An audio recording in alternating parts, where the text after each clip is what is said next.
Bonsoir à toutes, bonsoir à tous, bienvenue. Nous sommes ici à la Poissonnerie Barba pour une tradition, les vœux de l'ASBH pour cette nouvelle année 2019. La chance d'avoir avec nous le coprésident Pierre-Olivier Vallès. Pierre-Olivier, bonsoir. Bonsoir. Alors on va parler un petit peu de l'actualité, ces vœux qui se sont passés. Pourquoi ici chez Lucien et Bernard Barba, c'est une tradition qu'avait la SBH et on la remet au goût du jour. Ouais, c'est une tradition. Il y avait à l'époque, je me rappelle, en tant que partenaire, les parrainages des joueurs qui se faisaient là.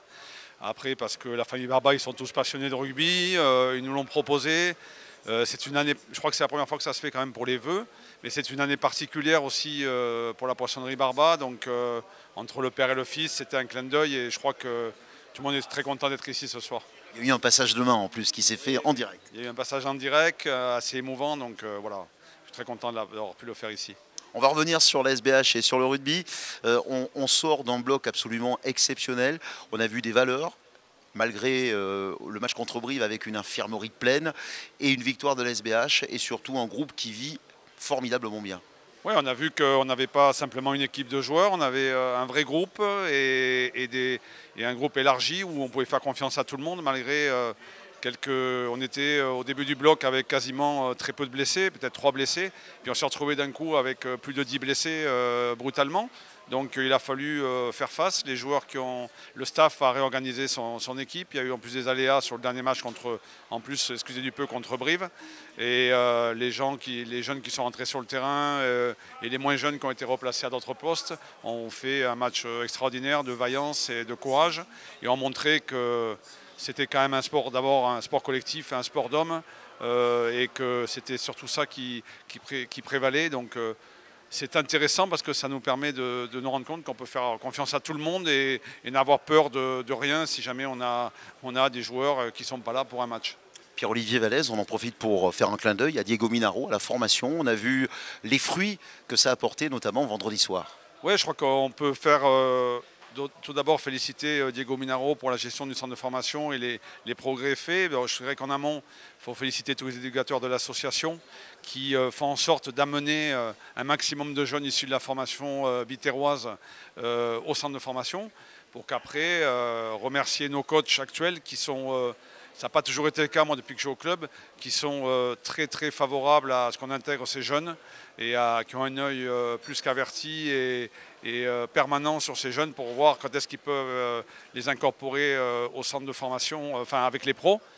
Et je sais que David Gérard et David Ocan sur ce sujet sont parfaits parce que c'est vraiment dans leur ADN, ils font confiance. J'ai vu sur certains matchs auparavant des jeunes rentrer dans des moments où même moi je me disais mais ils les font rentrer là, il s'est osé, il n'a jamais fait de match, il reste 10 minutes, on n'a que 3 points d'avance. Et bon voilà, et ça paye pour l'instant. Et puis ça permet d'avoir un groupe soudé au-delà de 15 joueurs d'une équipe ou de 21 joueurs sur une feuille de match, ou 23, on a beaucoup de monde qui est capable de faire le boulot. Alors il y a une actualité, Pierre-Olivier Vallès, qui contrarie les supporters.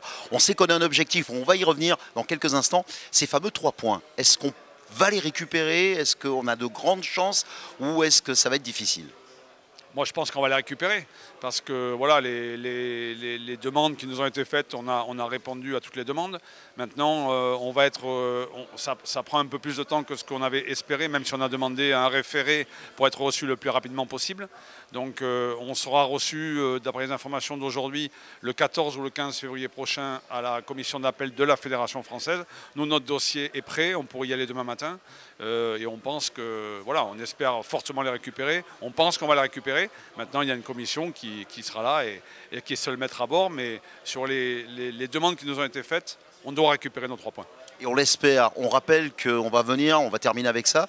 L'objectif est clair pour cette saison, avec 3 points récupérés ou pas, c'est de faire un quart de finale à domicile au stade de la Méditerranée.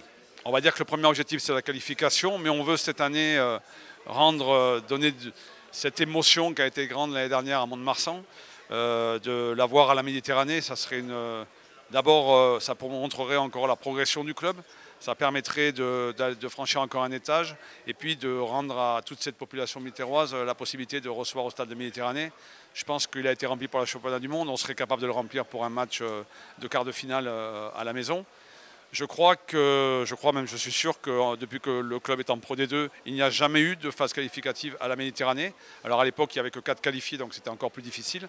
Mais même après la descente de top 16, il n'y avait eu que des matchs à l'extérieur. Donc il faut qu'on y arrive dès cette année pour qu'on franchisse encore une étape de plus et surtout qu'on fasse une grande fête tous ensemble où tout le monde se retrouve dans ce stade pour une fête et puis surtout pour nous permettre de gagner et puis d'aller encore plus haut que le quart de finale. Mais chaque chose en son temps, on a un week-end de repos là et puis on va aller à Aurillac qui va nous attendre de pied ferme dans un pays où il va faire bon au mois de février, donc il va falloir quand même retrousser les manches et faire le boulot. Puis après, on va avoir une réception de Colomiers qui cherche des points partout. Puis on va aller à Bayonne donc, pour recevoir Mont-de-Marsan. Donc le programme est chaud. Le programme est chaud. Et même s'il fait froid. Chaque match va être très compliqué. Donc faisons match après match. Mais on a, depuis le début de la saison, on ne s'est pas caché. On l'avait annoncé. On a été dans la difficulté à des moments, mais comme chaque saison.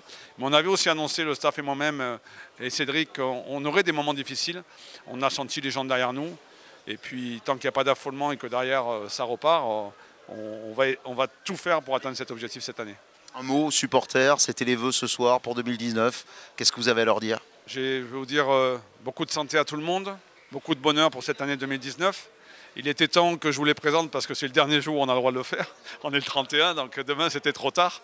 Donc je dirais, voilà, et puis à mon humble niveau, ce qu'on voudrait vous amener, c'est beaucoup de joie. Donc qu'on puisse encore communier comme on a communié l'année dernière et qu'on communie tous les vendredis. Le plus important, c'est quoi? C'est qu'on se retrouve tous ensemble dans un stade et qu'on prenne beaucoup de plaisir et qu'on reparte chez soi avec le sourire et qu'on le garde tout le week-end quand on a gagné le vendredi pour voilà, se dire, grâce au match de ce soir, tout le week-end, je vais avoir le sourire. Après, c'est ça qui nous réunit. Quel que soit ce qu'on fait la semaine, c'est ce qui nous motive, nous les actionnaires, c'est d'amener cette joie dans le stade et cette communion et ces chants. C'est ça qui nous fait avancer, nous en tout cas. C'était les mots du coprésident Pierre-Olivier Vallès. On en profite pour saluer et faire un bisou à Cédric Bistuet. Oui, Cédric est en Martinique, donc il a un peu moins froid que nous, mais bon, je sais qu'il est avec nous ce soir. Absolument, puis on termine toujours, c'est la tradition. Pierre-Olivier, Aki Aki. SBSS.